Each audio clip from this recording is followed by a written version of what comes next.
First bass guitar was a big red one. I believe it was an Alvarez that my parents got for me for Christmas in 1973 from a pawn shop in Champaign, Illinois.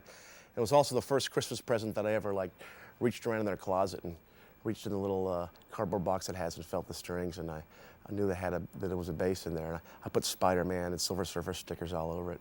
Wish I still had it. I do remember going to Eisner Park in Champaign, Illinois, and they had a rock band set up out on the playing there, and the bass player had one of those orange Sun amps, you know, with like a plush thing, and he had a white curly cord from his bass to his amp, and I just thought that was really cool, so I wanted to play bass.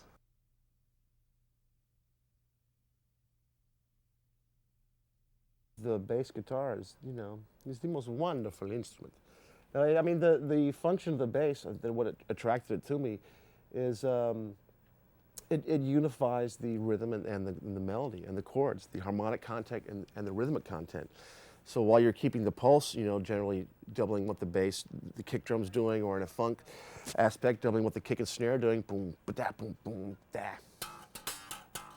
But then again, you're keeping that pulse going while moving the chords around. The bass has got the rhythm going, but it's also moving the chords around. So it's what unifies it, and that's why I said, well, if you're playing that, and then I go, that moves where the song is going, no matter what everyone else is playing, all right? So that's what the bass does. It holds it all together, you know?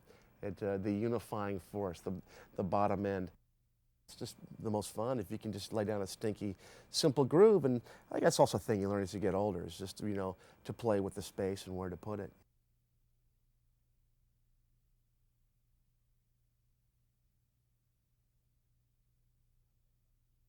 When I saw Jocko, first thing I did was rip the frets out of my jazz bass and put my hair in dreadlocks, and, you know, tried to do that for a couple of years. It was my first semester at Berklee College of Music. It was November 8th, 1978, and someone gave me a ticket to see a band called Weather Report. And I hadn't really heard of them, and at that point, what I thought jazz was like Maynard Ferguson and big bands. And someone played me Miles Davis album, and I thought he was like playing wrong notes, you know, and what did I know?